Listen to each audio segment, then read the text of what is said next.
Hola hermanos, buenas tardes. Le damos gracias a Dios en esta hora y vamos a continuar con este tema y con esta serie la serie se titula Los caminos del hombre sin Dios. Y continuamos con ese tema, este es el tema número 6 de esta serie. ¿Cuál es el camino al cielo? Parte número 6. Hemos visto diferentes caminos y analizado diferentes eh, perspectivas del ser humano que dice que va al cielo. Eh, entonces voy a continuar con este tema y esta es la última parte que vamos a estar tocando de este tema. ¿Cuál es el camino al cielo? Ya hemos visto 8 razones que la gran mayoría menciona para decir que va al cielo. Enumeraré cuáles son, ya que estos son los últimos argumentos que analizaremos, pero mencionaré los que ya hemos mencionado y analizamos con anterioridad. Voy a mencionarlos solamente para recordar y pasar a estos dos últimos argumentos que vamos a analizar el día de hoy. Entonces pondré en pantalla los que ya hemos analizado. Por si hemos analizado eh, procuro guardar los 10 mandamientos, soy mejor que mis vecinos, nací en un hogar cristiano, he sido bautizado, soy miembro de una congregación, doy diezmos y ofrendas a la iglesia, asisto a la congregación con regularidad, leo la Biblia diariamente, ¿no? Hemos analizado otros argumentos y hemos visto a la luz de las escrituras que no tienen ninguna validez, pero para la eternidad, que cualquiera que se apoye en ellos, en estos argumentos, pues tiene un gran riesgo de no llegar al cielo, sino que más bien se encontrará con oscuridad y con una llama que jamás se apaga. Entonces vamos a pasar al siguiente camino y lo vamos a analizar. El siguiente camino, el camino número 9, he servido mucho al Señor. He servido mucho al Señor. Mucha gente se apoyan en esto de que no, es que yo he ido a campañas evangelísticas, yo he hecho esto, yo he hecho el otro. Está bien, qué bueno que lo has hecho. Sin duda es algo muy glorioso servir a Dios. Qué gran privilegio, qué gran llamado para alguien que Dios le ha dado esa oportunidad de servirle, de poder hacer algo que para el reino de los cielos. Aquel que tiene un deseo de servir a Dios, pues como dice la palabra, al que en el obispado buena obra desea, pero no debemos confundir el deseo de servir a Dios con el deseo de llegar al cielo, son cosas distintas. No debemos de confundir el deseo de servir a Dios con el deseo de llegar al cielo. Son caminos que muchos piensan que son lo mismo, pero esto no es verdad, no son lo mismo. Pero veamos lo que dicen las escrituras y así no estar solo con argumentos humanos, ¿verdad? No solamente con argumentos humanos, sino que veamos lo que las escrituras nos marcan. Entonces, ahí en el Evangelio según San Lucas, capítulo 7 verso 1, tenemos allí a un centurión que tiene a un siervo de él, un siervo muerto o un siervo muy enfermo.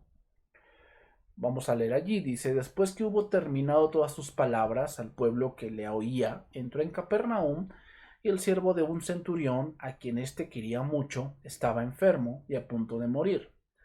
Cuando el centurión oyó hablar de Jesús, le envió unos ancianos de los judíos, rogándole que viniese y sanase a su siervo.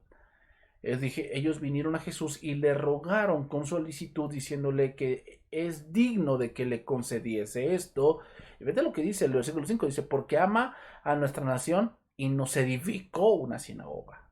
Dos cosas que ellos remarcan, por lo cual ellos decían que era digno. Voy a leer este pasaje en Palabra de Dios para Todos. Dice allí, lo remarqué allí, dice, y cuando encontraron a Jesús, le rogaron mucho y le dijeron, este capitán merece que lo ayudes, merece que lo ayudes, porque ama mucho a nuestra nación y hasta nos construyó la sinagoga. Quiero que prestemos atención en este relato porque los líderes religiosos decían que era digno. Dijeron que era alguien que se lo merecía. Este capitán merece que lo ayudes. El lenguaje actual, este pasaje se lee así. Le dice, por favor, haz lo que te pide este capitán romano. Merece que lo ayudes. Porque es un hombre bueno. Mira lo que dice esta versión. Es un hombre bueno. A los judíos nos trata bien. Y hasta mandó construir una sinagoga para nosotros.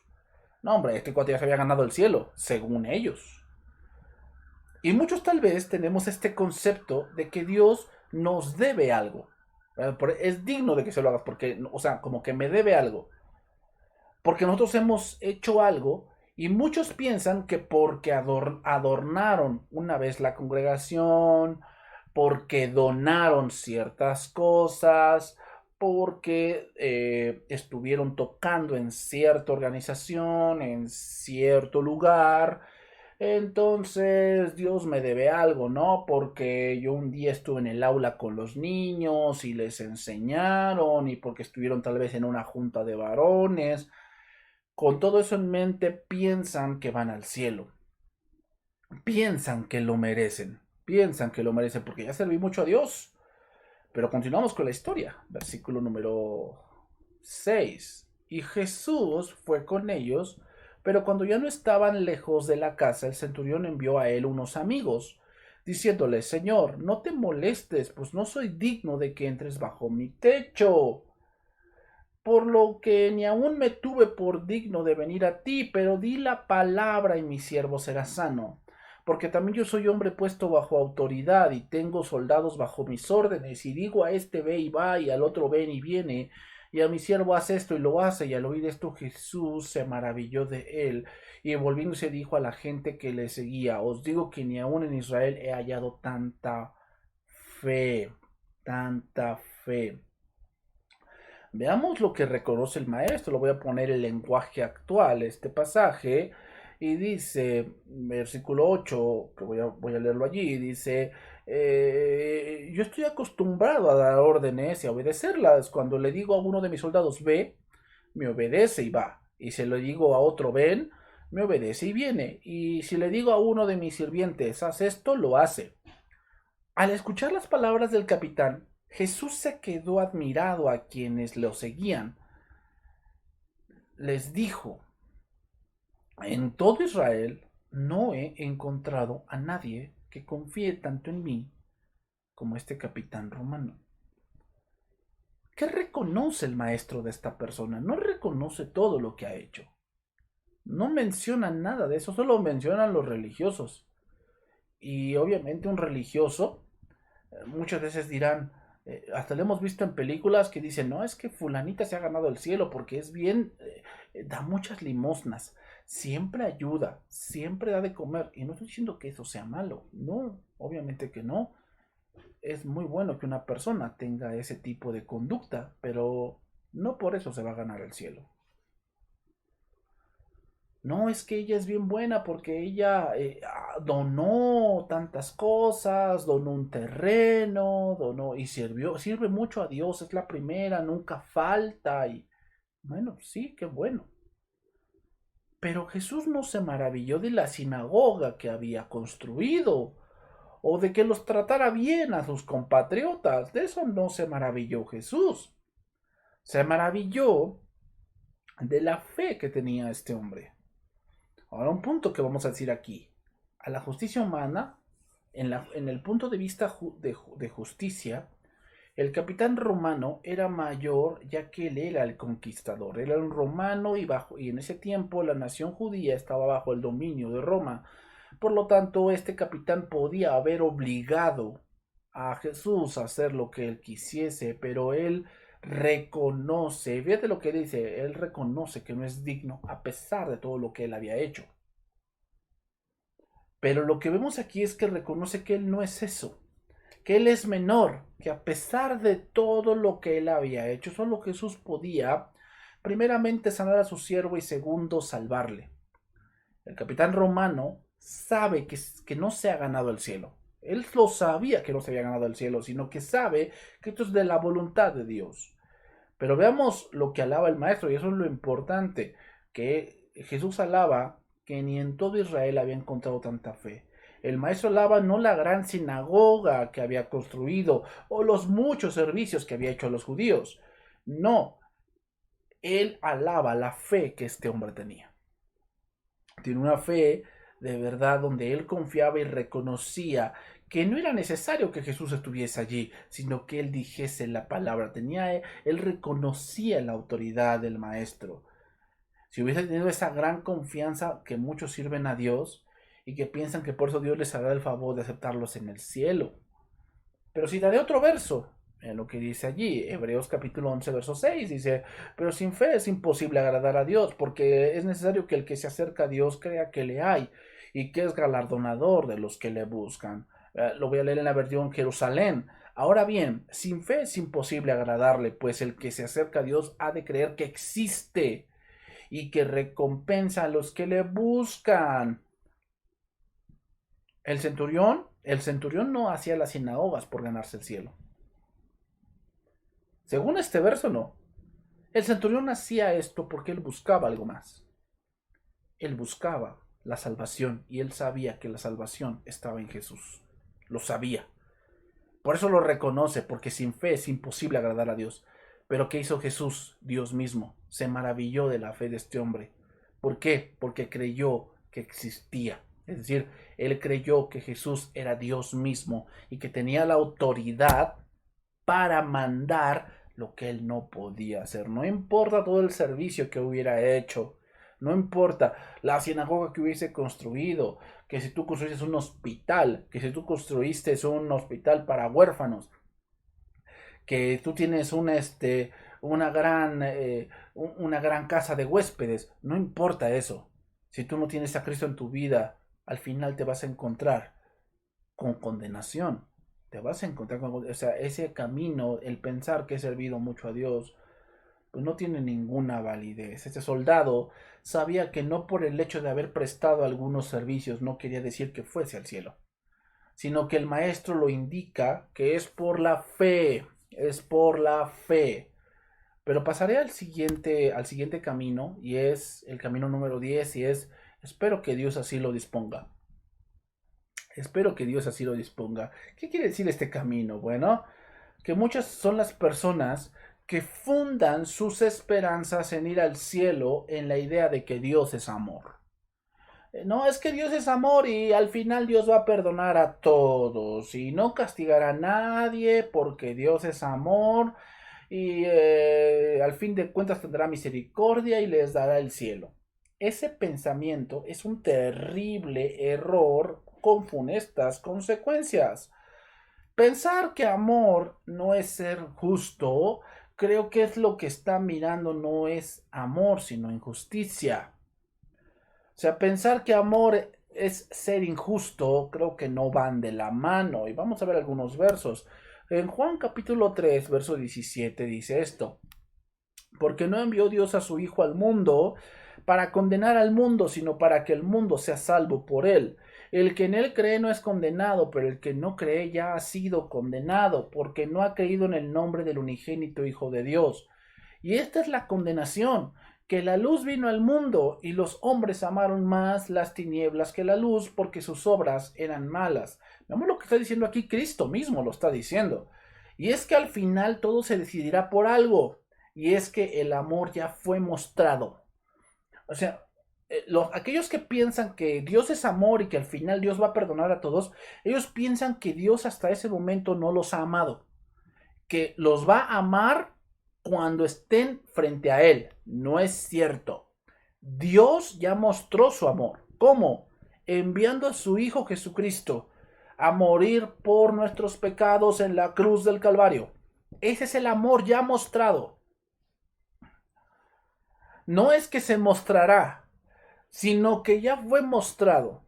Y eso fue la cruz del Calvario. El pensar que el amor se mostrará al final, diciéndoles a todos que pasen al cielo, es como pensar que en el cielo hay una total injusticia. Y que eso no podría ser compatible con Dios. O sea, nos imaginamos un cielo lleno de injusticia, pues mejor nos quedamos en la tierra. Pues aquí está lleno de injusticia, pues el cielo más. Eso no puede ser compatible con Dios. Eso no es impensable. Entonces, ¿por qué viene la condenación? Porque el hombre rechaza el amor de Dios, que Él dice que al final lo salvará. O sea, están pensando, es que al final Dios va a salvar a todos, sí, pero, o sea, eso no puede ser, o sea, ¿por qué? Porque Dios ya mostró su amor y tú lo estás rechazando y al final quieres que eso que rechazas te salve, es ilógico, es algo irracional. Mira, vamos a ver otro pasaje. Romanos capítulo 1, verso 28, dice, y como ellos no aprobaron tener en cuenta a Dios, lo subrayé porque esa palabra es importante. Aprobar significa es algo que el hombre está decidiendo. El hombre está decidiendo, y no estamos hablando aquí de la salvación, estamos hablando aquí de cómo se comporta. Y como ellos no aprobaron tener en cuenta a Dios, Dios los entregó una mente reprobada para hacer cosas que no convienen, estando atestados de toda injusticia, fornicación, perversidad, avaricia, maldad, llenos de envidia, homicidios, contiendas, engaños y malignidades, murmuradores, detractores, aborrecedores de Dios, injuriosos, soberbios, altivos, inventores de males, desobedientes a los padres, necios, desleales, sin afecto natural, implacables, sin misericordia, quienes habiendo entendido, fíjate otra vez, entendido, habla de algo que se está haciendo de una manera consciente. Quienes habiendo entendido el juicio de Dios, que los que practican tales cosas son dignos de muerte. Dice, no solo las hacen, sino que también se complacen con los que las practican. Veamos la palabra de Dios, dice que el hombre no está en ignorancia. El argumentar que al final Dios va a salvar a todos es como decir que el hombre no sabe lo que hace. Eso es lo que está diciendo. O sea, si cuando el hombre dice es que al final Dios va a salvar a todos porque el Dios es amor, es como estar diciendo que el hombre no sabe lo que hace, que hace las cosas, pero él es inocente de lo que él está haciendo, y no es cierto. Ahí está diciendo que ellos no aprueban tener en cuenta a Dios, y como no aprueban tener en cuenta a Dios, ellos entienden que aunque esas cosas son malas, las hacen. El hombre sabe que ciertas acciones que hace merecen un castigo fuerte, merecen sin duda tal vez la cárcel, pero después utiliza otro verbo interesante y es se complacen con los que las practican. Es decir, ya llegan a un punto en que dicen, ay, así es mi vida, así me gusta vivir, así me hizo Dios. Así dicen ellos. Y voy a poner este verso en otra versión, la versión Dios habla hoy. Dice, no quieren entender, no cumplen su palabra, no sienten cariño por nadie, no sienten compasión. Saben muy bien que Dios ha decretado que quienes hacen estas cosas merecen la muerte. Y sin embargo, las siguen haciendo y hasta ven con gusto que otros las hagan. Hasta ven con gusto que otros las hagan. Entonces, vemos cómo es que saben lo que hacen, pero no les importa. Aman más las tinieblas que la luz. Por lo tanto, el pensar que Dios al final salvará a todos porque Dios es amor, es un camino totalmente erróneo y por el cual andan muchos. Yo espero que en este día Dios te hable y te diga que Él es amor, sí, Dios es amor, pero también Él es justicia.